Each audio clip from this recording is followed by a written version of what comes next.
네, 4시부터 시작된 문재인 대통령 그리고 여야 5당 대표의 회동이 6시에 끝나기로 돼 있었는데요. 30분 정도 넘은 시간까지 계속 진행되고 있는 상황입니다. 네, 일본의 수출 규제에 대한 대응 방안과 함께 국정 전반에 대해서도 논의가 이뤄지고 있습니다. 두 분의 전문가 모시고 관련 내용 짚어보겠습니다. 김관우 계명대 교수, 김병민 경희대 겸임교수 자리하셨습니다. 어서 오십시오. 네, 어서 오세요. 네, 안녕하세요. 예.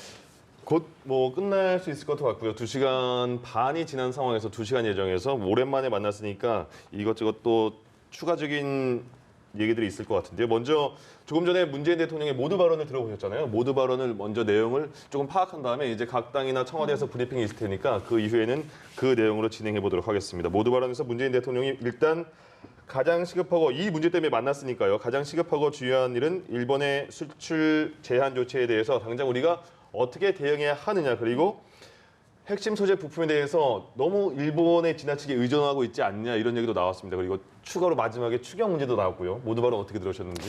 그러니까 지금 모두 발언에 대한 어떤 분석을 얘기하기 전에 네. 이게 7월 1일 날 일본이 수출 규제 조치를 했잖아요. 네. 그러니까 오늘이 18일이면 사실상 어떻게 보면 보름이 지나서야 이렇게 대통령과 5당 대표가 이렇게 회동하는 장면이 나왔는데 예. 좀 의미가 있다고 봅니다. 약간 네. 늦은 감은 있지만 네. 왜냐하면 국내적으로는 이게 국민들에게 상당한 안도감을 준다. 네. 이렇게 힘을 모으는 그런 어떤 회동의 의미가 있기 때문에 그런데 이게 국내적 의미만 갖는 게 아니거든요. 예. 지금 전 세계가 사실 한국이 어떻게 대응을 하느냐에 초점을 모으고 있어요. 그래서 일본이라든가 미국이라든가 이 메시지가 바로 전달이 됩니다. 여기서 한 목소리가 나오느냐 마느냐. 예.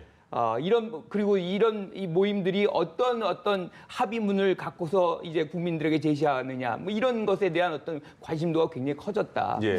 이걸 먼저 전제로 해서 말씀을 드리면 네. 일단 대통령이 얘기하신 거는 바로 이런 맥락에 있다라고 봐요. 그러니까 초당적이다라는 말에 이제 강조를 두고 있는 거 아니에요. 예. 그러니까 모든 것을 이런 위기 어떻게 보면 국가적 위기 상황이거든요. 이런 국가적 위기 상황에서는 여야 가리지 말고 초당적으로 이제 같이 대응하는 그런 모습을 보이자. 예. 또 하나가 그런 해법을 어떻게 찾아 나갈 것인지를 좀 같이 고민해보자는 네. 것이고 그 와중에 이제 이거는 좀 약간 중장기적인 거지만 어쨌든 일본에 대한 어떤 제조업이라든가 이런 거 핵심 부품이라든가 이런 거에 의존도가 너무 크잖아요.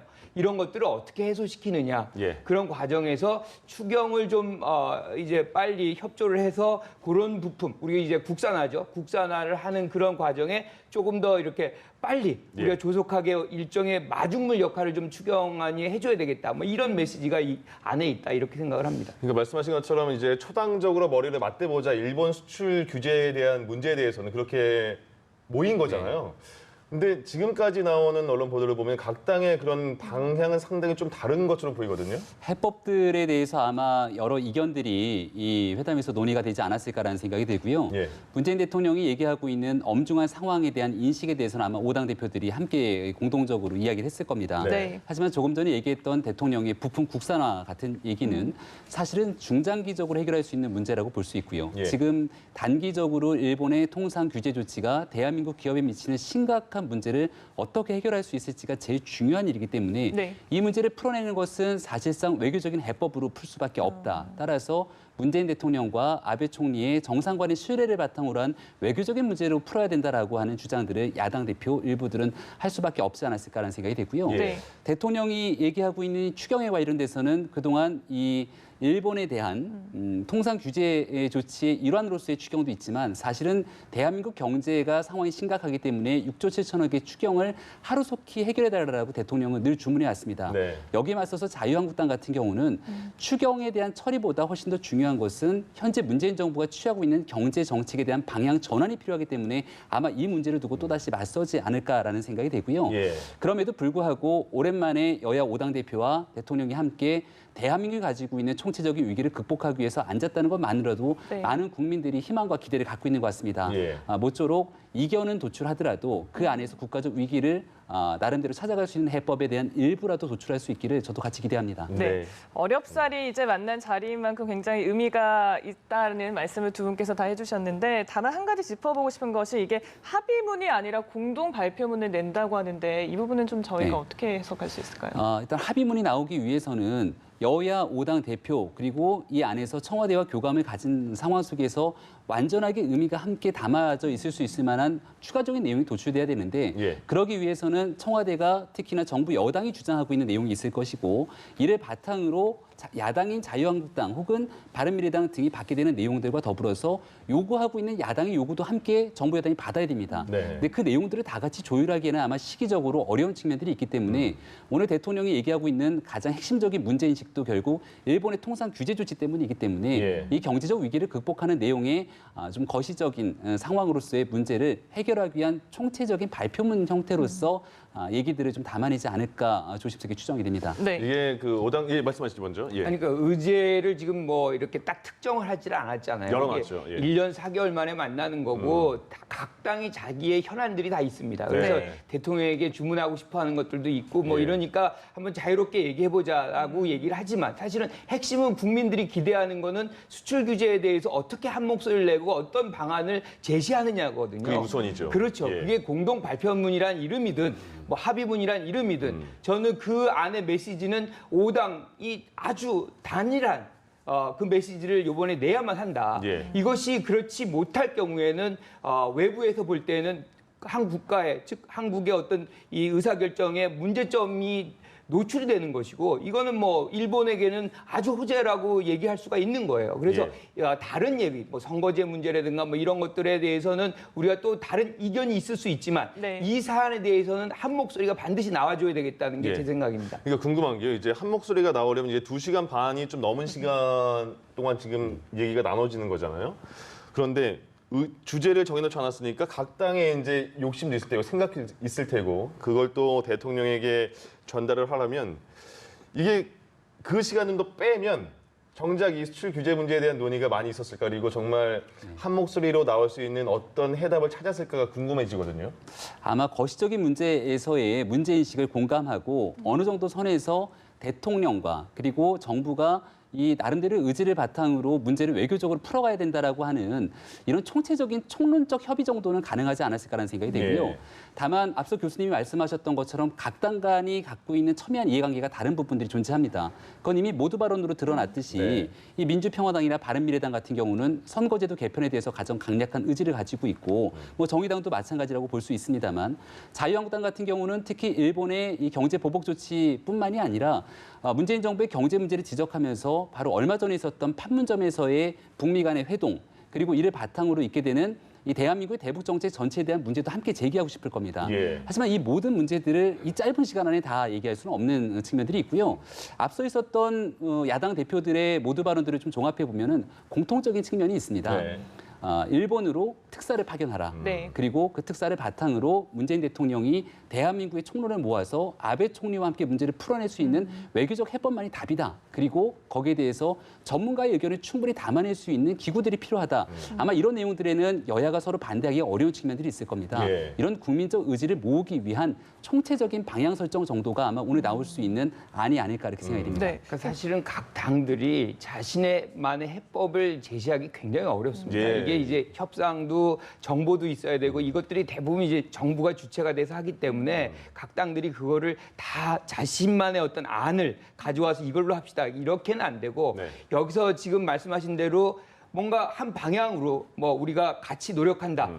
힘을 모은다. 뭐 이런 아주 상징적인 어떤 그런 것들. 저는 추가적으로 사실은 이 각 당이 모였기 때문에 국회 차원에서 의원단, 초당적인 어떤 이 일본의 어떤 수출 규제에 대응하는 그런 위원회를 구성한다거나 예. 뭐 이런 것들을 해가지고 일본의 의회와 같이 뭐 회담을 한다거나 예. 또는 뭐 미국의 어떤 의회와 협력을 한다거나 뭐 등등의 것들을 오히려 이 5당 대표들이 나온 자리에서 한다 그러면 오히려 존재감도 더 커지고 국가의 위기 상황에서 국회 역할, 각 당의 역할들을 좀 더 보태주는 것이기 때문에 예. 좀 더 의미가 있지 않나 싶은데 저는 뭐 이 부분에서 어떻게 해도 이제 제일 중요한 거는 정부거든요. 예. 그래서 네. 정부에게 힘을 모아주는 그런 메시지가 좀 많이 나왔으면 좋겠다는 생각입니다. 네. 하나만요. 그러면 말씀하신 김에 이제 국회의원들이 힘을 모아서 목소리를 내면 좋겠다 말씀하셨잖아요. 근데 오늘 외통위에서인가요? 그 규탄 일본 수출 규제 규탄 결의안을 오늘 채택하자 외통위에서. 근데 한국당이 반대를 했습니다. 한국당은 오늘 결의안을 하는 걸 반대하는 거고 수출 규제는 정말 거기에 대해서는 잘못됐다고 생각하는데 왜 오늘은 안 되냐 이렇게 말했을까요? 그러니까 굉장히 아쉬운 대목이에요. 예. 사실은 5당 대표들이 만날 때 이때 이제 같이 결의안도 해주면 이 모든 것이 한꺼번에 이제 국민들에게 힘을 모으는구나 네. 이제는 이런 어떤 느낌을 많이 줄 수 있을 텐데 지금 내일까지 이거를 미루고 안 한다는 건 아닙니다. 이게 뭐 자유한국당도 그걸 안 할 수는 없겠죠. 하는데 문제는 예. 내일까지 미룬다는 거는 추경과 연동을 시키겠다는 얘기이고 거기에서 해방과 연동을 시키고 즉 자신들이 원하는 어떤 사안들을 준다는 그런 조건 하에서 이런 것들을 좀 딜을 하려고 하는 그런 성격인 것 같은데 저는 이 부분에 대해서는 좀 실수한 거다. 그러니까 이거는 진짜로 초당적이고 국가적인 위기 상황이기 때문에 이런 당리당략의 어떤 부분은 좀 넘어서서 좀 해줬으면 국민들에게 조금 더 긍정적인 어떤 호응을 받지 않았을까 하는 생각합니다. 예. 네, 같은 질문에 대해서 좀 어떤 생각이세요? 한국당 입장에서는 지금 현재 여야 5당 대표가 이 문재인 대통령과 만남을 토대로 공통적인 합의안을 도출하기 위한 노력들을 하고 있는 상황 아니겠습니까? 아마 오늘 이제 공동 발표를 하게 될 건데 그 안에 이런 국회에서의 초당적인 협력 그리고 결의안에 대한 내용도 함께 들어가 있을 거라고 생각합니다. 네. 아마 시기적인 측면에서의 조율이 필요했기 때문에 일부 내용들에 대한 정리가 있었을 뿐 이것을 정치적인 사안에서 접근하기 위해 일부러 늦췄다라고 보기엔 좀 어려운 측면이 있지 않을까 싶고요. 예. 만약에 오늘 이 5당 대표 회동이 끝나고 나서도 결의안이 계속 지연되는 결과를 가져오게 된다면 교수님이 말씀하셨던 것처럼 정치적 정략적인 의미 때문에 지연시켰다라고 하는 국민적 비판을 받을 수 있을 텐데 일단 이후에 있게 되는 발표물을 좀 지켜보고 난 다음에 얘기해도 늦지 않을 것 같다는 생각입니다. 예. 자, 오늘 이제 모두 발언에서 공통적으로 뭐 한일 정상회담이나 특사 파견 등의 얘기가 나왔는데 이것도 사실은 어쨌든 진행이 되려면 일본에서도 받아줘야 하는 성사가 되는 부분도 네. 있잖아요. 시기적인 사안이 네. 좀 있어야 된다고 보는데요. 일단 7월 21일 같은 경우는 일본의 참의원 선거입니다. 네. 그러니까 참의원 선거 전에는 사실은 어떠한 얘기를 하려고 해도 일본의 아베 총리 그리고 아베 정부와 이야기를 주고받을 수 있는 선이 닿지가 않을 겁니다. 예. 일단은 21일이 지나고 난 뒤에 아베 총리와 양 정상이 만나서 신뢰를 바탕으로 문제를 풀기 위해서라도 네. 특사에 대한 파견에 대한 논의는 반드시 있을 거라고 보고요. 예. 과거 대한민국 정부에서 북한에 작년도 3월 달이었던 거로 기억이 나는데요. 대대적으로 이 김정은 위원장을 만나기 위한 특사를 파견했을 때만 하더라도 사실은 이러한 정상회담이 굉장히 쉽게 성사가 되고 한반도의 남북관계 발전을 증진시키기 위한 노력들이 이루어질 거라고 생각하는 사람들이 많지가 않았을 겁니다. 네. 그런 측면에서 문재인 대통령이 남북관계에 대한 정치적 상상력을 얼마 전에도 이야기한 바가 있었는데요. 일본과의 관계에서도 마찬가지일 겁니다. 아베 총리가 지금 극단적인 상황 속에서 수출 규제 조치로 대한민국을 압박하고 양국 국민 간의 감정들이 굉장히 극단적으로 치닫고 있는 상황이지만 이 문제가 격화되고 장기적으로 가게 됐을 경우는 대한민국 경제도 심각한 위기가 올 수 있지만 일본 경제도 심각한 위기가 올 수 있습니다.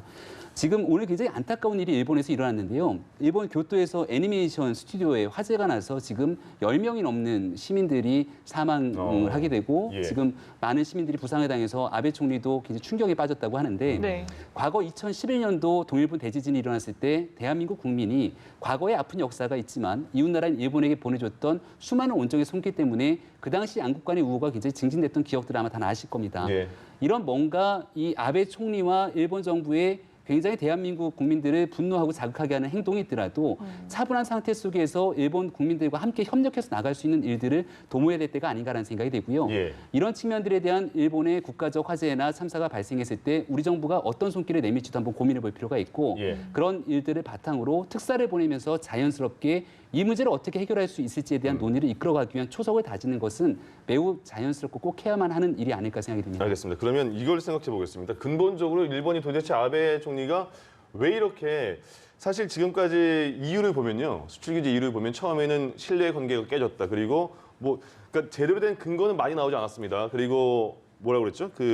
안보죠. 안보 그러니까 문제를 우리가 말했고. 제재를 받는 국가에게 예. 전략 물질을 반출했다. 뭐 그래서 안보에 위협을 주니 우리가 수출할 수 없다. 근데 그 증빙 자료는 우리가 더 많이 그렇죠. 제출을 했고 역전이 된 거잖아요, 상황이. 그러니까 점점 일본이 근거가 오히려 더 떨어지고 유출을 있는데. 많이 한 걸로 예. 이제 드러났기 때문에 예. 그런 논리가 다 무너진 거죠. 그러니까요. 그러니까 실질적으로 지금의 그러면 원래 본질적인 목표가 뭐냐. 예. 네. 그러니까 저는 그 여러 가지라고 얘기를 할 수 있지만 가장 근본적인 거는 가장 빠른 거는 선거라고 봐요. 예. 참여연 선거고 아베가 갖는 가장 중요한 목표는 아마 정치 목표로 가장 크게 삼는 거는 개헌이라고 생각합니다. 그건 예전부터 그런 생각이 그렇죠. 있었다고. 예전부터 예. 있었던 것이고 개헌을 통해서 전쟁할 수 있는 국가, 군대를 가질 수 있는 국가 뭐 이런 걸로 이제 가져가려고 하는 것이 가장 큰데 지금 참여연 선거에서 3분의 2 개헌선을 이제 중의원은 이미 3분의 2 개헌선이 넘어갔어요. 네. 그러니까 참여연만 넘어가면 언제든지 그게 가능한데 그게 쉽지가 않거든요. 예. 그러니까 이제 그런 부분 우리가 지금 제3조정위원회를 요청하고 있잖아요. 일본에서 지금 이 징용 문제 조정하자고. 예. 이것도 일방적으로 지금 일본이 정한 날짜예요. 오늘이잖아요, 18일이라는 오늘. 게. 그런데 그러면 21일이 선거입니다. 그러니까 18일이라고 딱 정해놓은 거는 네. 사실상 정치적으로 이용하려고 하는 목적이 굉장히 두드러지는 선거 바로 직전에. 그렇죠. 예. 그러니까 우리가 받아도 우리가 거절을 해도 이건 활용할 수 있을 만큼의 충분한 이용 가치가 있다고 보는 거예요. 그러니까 네. 속내가 많이 들여다 보이는 것이고 그거 외에도 사실은 한국 경제가 굉장히 성장하고 있잖아요. 예. 지금 2010년에 이미 중국에 추월을 당했어요. 예. 이제 이런 어떤 추락하는 일본 경제가 어떻게 보면 한국의 어떤 성장 동력이 계속 유지가 된다면 언제든지 또 추락을 이렇게 뭐 추격을 예. 허용할 가능성이 매우 높다. 네. 그래서 지금의 상황에서 뭔가 브레이크를 걸지 않으면 안 되겠다는 그런 것도 하나 있는 것 같고요. 또 하나가 이제 사실은 지금 한국 한반도에서 한미일이 아니죠. 한국, 북한 뭐 남한 대통령들이 이렇게 모여가지고 예. 일종의 이제 많은 얘기를 하고 뭔가 평화 프로세스가 진행이 돼가고 있는 것 같은데 남북미간, 지금 예. 사실 아베는 어디 있나요? 그러니까 일종의 이제 재팬 패싱이 두드러지게 나타나 있는 그런 상황에서 사실은 존재감을 보여주고 우리를 때리면서 사실은 미국에게 메시지를 주고 있다. 예. 저는 그렇게 생각합니다. 그래서 우리를 간과하게 되면 결국에는 기존의 미국이 가장 이제 추구하고 있는 현상 유지의 상황이 깨질 수 있으니 예. 우리를 인정해라. 뭐 이런 메시지까지 같이 들어가 있어서 여러 가지의 어떤 목적을 갖고서 치밀하게 계획된 그런 장면이 여기서 지금 보여진 것이기 때문에 하루아침에 이거를 철회하거나 뭐 그럴 가능성 별로 없다. 네. 김천님은 이렇게 처음에 참여연 선거 이후에 개헌 하나 말씀하셨고요. 그리고 우리 경제가 점점 더 올라갈까봐 거기에 대한 경계. 견제.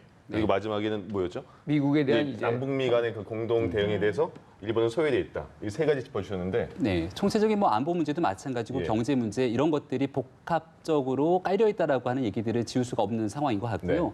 다만 근본적인 원인이 됐던 것은 대한민국 대법원의 강제징용 판결에 대해서 일본이 결국은 이 문제를 빌미로 이 통상 보복 조치를 한 것이다라고 하는 분석에는 예. 이견이 없을 거라고 생각이 됩니다. 예. 따라서 우리 정부 입장에서도 이 문제를 해결하기 위해 대한민국 기업과 일본 기업이 기금을 조성하고 이 기금 조성된 기금을 바탕으로 문제를 해결하자라고 안을 제시했지만 1+1. 예. 아베 총리, 아베 정부 입장에서는 이것을 거절하게 된 상황이고 여기에 한 단계 더 나가서 대한민국 정부까지 끼게 되는 1+1+ 알파에 대한 안을 제시했지만 여기에 대해서 일단은 일본 입장에서는 일본 기업이나 정부가 관여하는 문제로서 문제를 풀지 않겠다라고 하는 입장은 분명해 보입니다. 예. 그렇다면 대한민국 대법원의 판결이 있고 이 문제를 해결하기 위해서는 대한민국 내에 있는 일본 기업의 자산을 매각하면서 배상금을 마련하는 방법이 있게 될 텐데 그와 같은 전공법인 방법을 추진했을 경우는 일본과의 관계가 도저히 회복되지 못할 정도로 더 악화 이루를 거듭될 수밖에 없다는 게 여러 전문가들의 판단이기도 합니다. 네.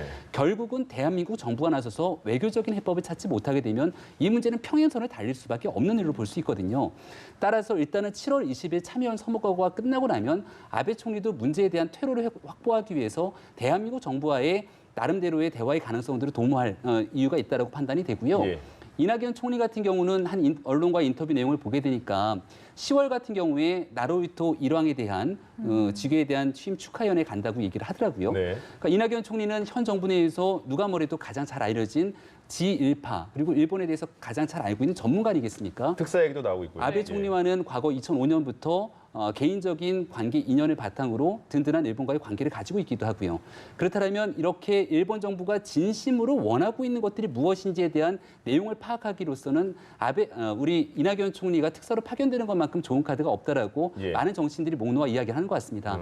따라서 지금은 현재 평행선을 달리고 있지만 이 문제를 언젠가는 극복해야 되고 아베 총리도 내년이면은 도쿄올림픽을 성공적으로 치러야 될 본인 스스로의 해결의 의무가 있습니다. 따라서 네. 그 전에는 대한민국과의 관계 복원을 위해 노력을 할 텐데 예. 여기에서 어떤 정치인이 특사로 파견돼서 문제를 풀어내기 위한 대화의 접점을 찾아낼 건지가 저는 지금 상황에서는 제일 중요한 핵심이 아닌가 잠시 싶습니다. 말씀 중간에 하나 궁금한 게 생겨가지고요. 아까 말씀하실 때 일본 징용 배상과 관련해서 이제 일본 측에서는 한국이 자산 매각을 이제 신청을 했는데 그 결과를 지켜보겠다. 그리고 나서 뭐 추가 규제나 그런 걸 할 수 있을지 정하겠다라고 말했잖아요. 그러면 지금 교수님께서 보시기에는 그 강제징용 배상과 관련해서 일본 자산을 매각하는 방식은 조금 좋지 않다 이렇게 생각하시는 매각하는 방식으로 진행됐을 경우는 예. 일본 정부 입장에서 일본 내에 있는 대한민국 기업들에게 즉각적인 보복 조치를 하겠다라고 예. 이미 언급한 바가 있기 때문에 사건을 더 꼬이게 만들면서 결국은 대한민국과 일본 간의 외교적 해법을 완전히 닫아버리게 되는 계기가 될 수 있다는 것이 예. 제 의견뿐만 아니라 많은 전문가들의 의견이기도 합니다. 그렇기 때문에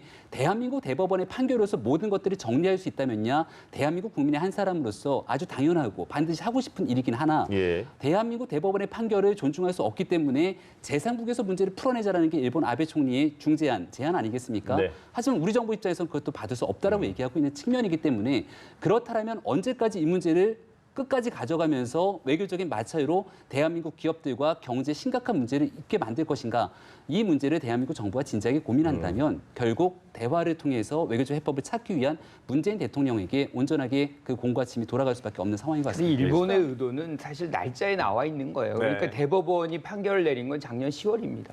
그거를 묵혀뒀다가 지금에 터트리는 거죠. 그것도 G20를 개최하고서 바로 이틀 뒤에 이걸 터트리는 것은 그 의도성이 그대로 보이는 것이고 예. 아까 자산 매각 관련해서 저는 좀 다른 생각을 갖고 있는데 예. 문제는 뭐냐면 미쯔비시의 협의 요청을 수시로 합니다. 우리 이제 소송단이 이거에 대해서 협의하자, 방안을 찾아보자라는 얘기를 했지만 거기선 거절을 하고 정부의 지침을 받아야 된다라고 얘기하고 있거든요. 네. 그러니까 대화를 거절하는 것은 기본적으로 일본이 먼저였던 것이고 우리가 지금 제3자 이런 것은 거기서 대화를 할 수 있는 것을 왜 굳이 거기까지 갑니까? 그리고 만약에 제3자 조정위원회를 우리가 받아들일 경우에는 일본 같은 경우에는 여기에 위안부라든가 다른 사안들도 계속해서 그 안으로 논의에 이 활용을 하려고 하는 의도가 나타날 가능성이 매우 높거든요. 예. 그런 것을 우리가 방치해야 할 필요가 없다. 그래서 이런 부분들은 각자가 해결할 수 있는 부분들이 있고 또 한 가지 아까 말씀하신 대로 1+1이든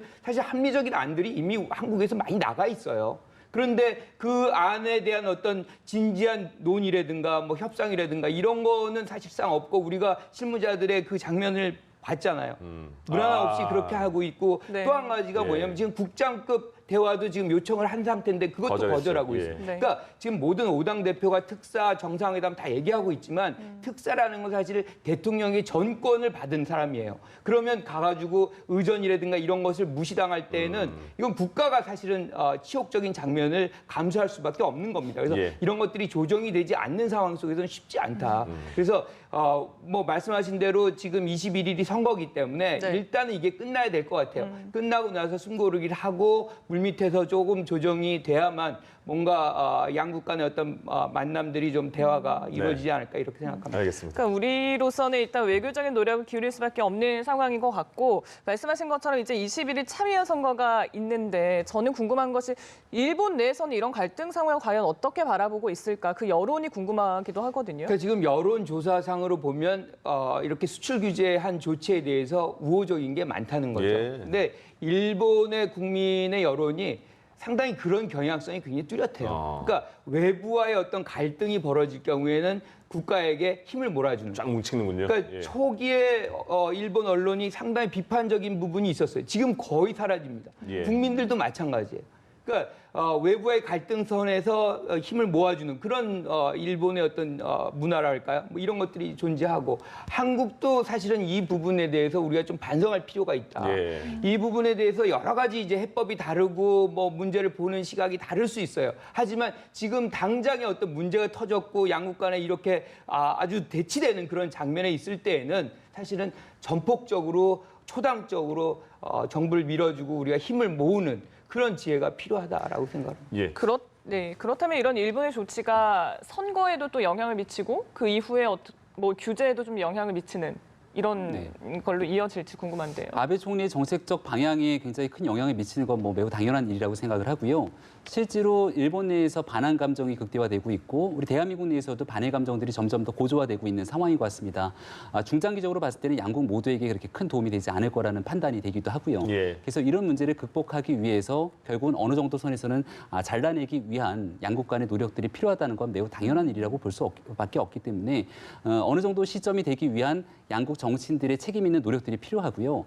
따라서 최근에 이 대한민국의 한 정치인들의 발언을 보게 되면 이낙연 총리 등을 중심으로 대일 특사가 필요하다라고 정치인들이 얘기를 하게 됐을 때도 지금은 특사를 파견할 때가 아니다라고 얘기하면서 오히려 의병을 일으킬 만한 사안이다라고 이야기하는 측면들이 있는가 하면 예. 청와대 같은 경우는 조국 민정수석이 나서서 SNS에 이 죽창가에 대한 링크를 올리거나 실제로 올리게 되는 많은 기사들이 자칫 잘못 해석하게 됐을 경우는 반일 감정을 고취시킬 수밖에 없는 그런 듯한 내용들을 몰아가게 된다면 이 내용은 고스란히 일본을 바탕으로 하는 대한민국 국민들의 그 감정들을 어느 정도는 도모시킬 수는 있을지 모르겠으나 예. 총체적인 문제 해결을 위해서는 어느 순간은 대화를 통해서 해법을 찾아내야 될 것 아니겠습니까? 따라서 정부의 책임 있는 당국자들의 발언에는 어느 정도 신중을 좀 기할 필요가 있다는 생각입니다. 그러니까 그런 워딩이 나온 거는 네. 그렇게 하지 않은 감정적인 대처라고 저는 생각하지 않아요. 그 정도의 위기 상황이다. 국채 보상 운동을 해야 되는 사실은 국채로 그 구한 말에 우리의 재정권을 다 가져간 게 일본이거든요. 네.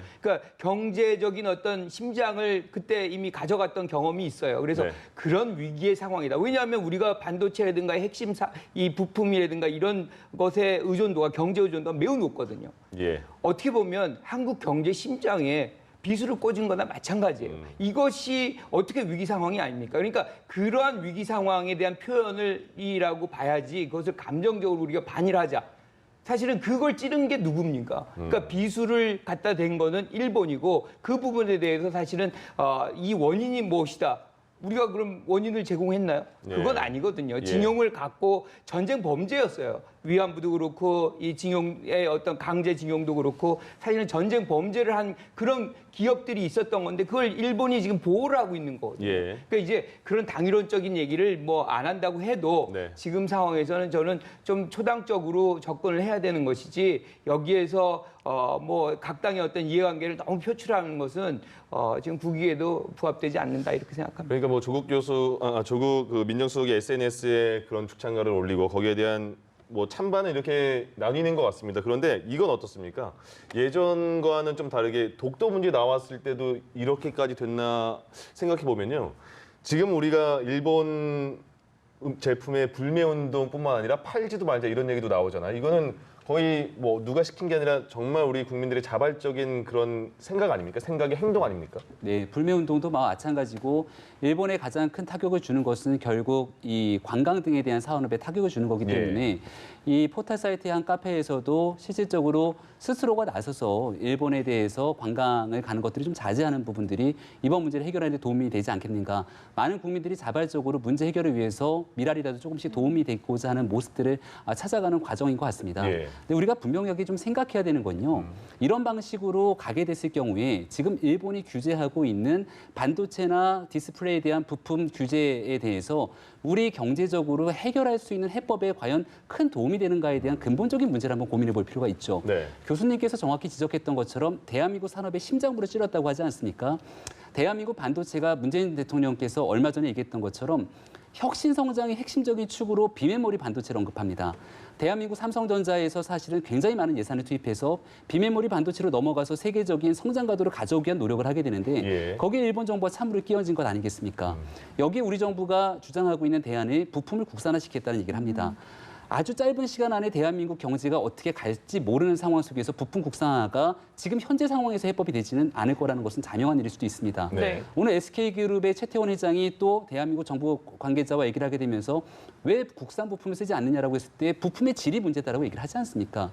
이런 측면에서 바라보면은 대한민국 경제의 위기를 심각하게 인지한다면 불과 한 달, 두 달 사이에 이 심각한 위기가 오지 않도록 외교적인 해법이 필요하고 그 외교적인 해법을 위해서 대한민국 국력을 모으기 위해서는 감정적인 부분들을 조금 덜어내고 전문가들을 중심으로 이 문제를 어떻게 풀어갈지에 대해서 힘을 실어야 된다는 것이 예. 많은 이 외교적인 해법에 대한 전문가들이 얘기를 하고 예, 있습니다. 네. 지금 이제 한 가지만 말씀드리고 싶은 네. 거는 지금 우리가 이제 저자세 외교를 한다. 예. 그러면 그것이 해법이냐? 그럼 일본이 그것에 대해서 철회를 할 것이냐? 저는 그렇게 생각하지 않습니다. 말씀하신 게 저자세 의견 아닌 것 같은데. 제가 저자세 의견을 말씀드리기 전혀 아니고요. 아니 그러니까 뭐 문제를 바라보는 관점 속에서 우리가 지금 상황에서 사실은 뭐 중장기적으로 뭐 북산화를 한다거나 뭐 이런 것들에 대한 준비를 지금부터 해야 된다는 얘기고 어떻게 해도 지금 이렇게 충돌이 빚어지면 한국뿐만 아니라 일본도 같이 어떻게 보면 피해를 볼 수밖에 없는 거예요. 네. 이거는 이제 그것을 감수하겠다는 것이 일본의 의도거든요. 일본 기업들은 그 그렇죠. 우려하고 있고. 그렇죠. 예, 예. 그러니까 이런 것을 장기화하기는 서로가 부담스러운 부분이 있기 때문에 결국에 가서는 뭐 미국도 피해가 갈 수밖에 없고 미국의 조정 역할을 또 뭐 생각할 수도 있어요. 그런데 예. 문제는 뭐냐면 이렇게 한국이 먼저 나서서 뭐 우리가 어떻게 해주겠다 뭐 이런 식으로 한다는 것은 저는 해법이 아니라고 봐요. 예. 왜냐하면 이 사안뿐만 아니라 다른 사안도 연결이 될 수가 있고요. 또 한 가지가 뭐냐면 다른 모든 국가들이 지금 한국을 바라보고 있어요. 한국은 잘못하면 여기서 대응을 잘못할 경우에는 한국은 이렇게 두들기면 나오는구나라는 인식을 전 세계에 가져다 줄 수 있습니다. 그래서 저는 여기서 뭐 우리가 감정적으로 하자는 게 아닙니다. 원칙, 대화를 해결하고 자유무역을 하고 이런 것들 원칙에 기반을 두고 계속해서 협상을 해 나간다면 지금 대화를 거절하는 건 누구예요? 일본이거든요. 예. 왜냐하면 원칙에 위배되고 있기 때문이거든요. 근데 원칙대로 하려고 하는데 계속 거절을 하면 어떻게 대응해야 됩니까? 사실 국제사회에서 예. 도태될 수밖에 없는 거예요. 그러니까 대화의 원칙이라는 것, 즉 협상의 원칙이라는 것은 굉장히 보편적 원칙입니다. 근데 대화를 일단 거절하고 있고 사실은 수출 규제라는 것은 보호무역 아닙니까? 어떻게 보면 이제 관리무역 차원인데 예. 이런 것들은 자유무역 원칙에 위배되는 것이고 우리가 이제 2010년에 조어도 문제로 중국이 히토류를 일본이라든가 미국에 금수할 때도 얼마나 일본이 그거에 대해서 얘기를 했어요. 예. 이제 거꾸로 당하고 있잖아요. 그러니까요. 그럼 중국은 이것에 대해서 반드시 다시 활용할 겁니다. 너 한국에도 했는데 우리는 왜 못해? 그러니까 이것은 사실은 저는 굉장히 일본이 악수를 둔 것이다라고 생각을 해요. 참 두 분의 뜨거운 논쟁만큼 지금 거의 1시간 예정 시간 1시간을 넘겨서 진행이 되고 있는 것 같습니다. 회동에서도 많은 얘기들이 오고 갈 것 같은데 저희가 이제 일본 수출 규제와 관련한 대응 방안에 대해서는 얘기를 계속했는데 조금 추가적인 얘기를 좀 짚어보도록 하겠습니다. 오늘 당연히 추경과 관련한 얘기도 오고 갈 것 같아요. 네, 6조 7천억에 대한 추경 필요하다고 문재인 정부에서 추경안 제출한 지 시간이 꽤 오래 지났죠. 여기 오늘 대통령이 얘기했던 것처럼 부품 국산화, 일본의 통상 규제 조치에 해결하기 위한 추가적인 추경도 필요하다고 얘기를 하고 있는 상황이기 때문에 그 문제까지 과연 국회가 어떻게 처리할지가 핵심적인 쟁점이 될 것 같고요. 예.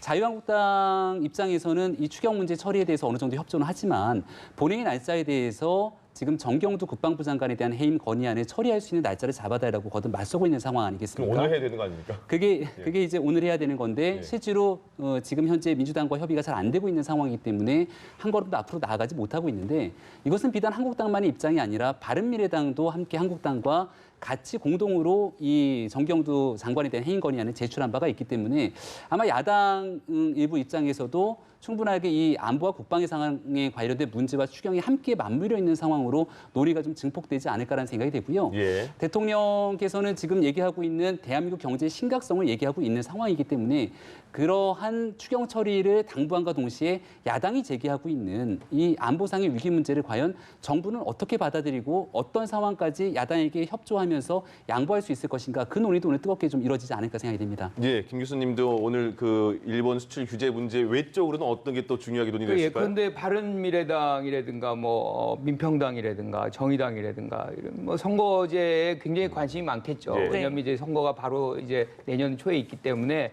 이걸 빨리 선거법을 바꾸지 않으면 유리하지 않기 때문에 이제 그 부분에 집중할 거라고 보고. 정개특위 위원장은 결정됐더라고요. 그렇죠. 예, 예. 그러니까 저는 오늘도 민주당에서 그거를 오늘 결정하고 이제 홍영표 전 원내대표로 했던 비중 있는 인사를 뭔가 강력한 의지를 보여준 것이다. 야당에게 공조를 하겠다. 그러니까 아마 대표들이 저기 모임에 갈 때 굉장히 기분 좋아서 갔을 가능성이 전 알고 있다라고 갔으니까요. 그렇죠. 예. 보고 지금 황교안 대표 같은 경우는 지금 뭐 해임 건의안 얘기를 뭐 꺼낼 수도 있는데 저는 부적절하다고 봐요. 네. 그러니까 저런 자리는 사실은 어떻게 보면 국민들에게 다 상징적으로 우리가 힘을 모아서 일본 지금 수출 규제 문제를 한번 대응해 보겠다는 그런 상징적인 장면을 얘기하는 건데 거기서 또 정치 공세와 유사한 그런 얘기를 해버리면 예.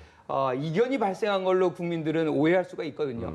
그러니까 이거는 뭐 우리가 지금 뭐 목선 귀선이라든가 뭐 제2함대라든가 거기서 만족하는 국민들이 많지 않은 거는 다 이제 우리가 아는 사실이에요. 그런데 예. 이렇게 항상 위 국면에 올 때에는 그래도 정치 공세를 좀 덜 조금 뒤로 미루고 예. 지금은 힘을 합쳐야 되는 그런 장면 아닌가 이렇게 생각합니다. 알겠습니다. 저희가 오늘 두 분을 이 시간에 모신 이유고요. 한 6시 좀 넘어서는 회담이 끝나겠지. 그럼 그 결과에 대해서 말씀을 드리려고 했는데 이거 거의 3시간 동안 진행되는 것 같습니다. 그래서 저희가 그 회담의 예측, 전망만 이렇게 하는 시간이었습니다. 그래도 뭐 가장 중요한 여야 5당 대표와 대통령이 1년 4개월 만에 만났으니까 가장 중요한 일본 수출 규제 문제와 관련해서 정말 초당적으로 합의된 발표문을 한번 기다려보겠습니다. 두 네. 분과는 여기서 인사 나누겠습니다. 김관옥 계명대 교수, 김병민 경희대 겸임 교수 두 분과 함께했습니다. 네, 고맙습니다. 고맙습니다. 예.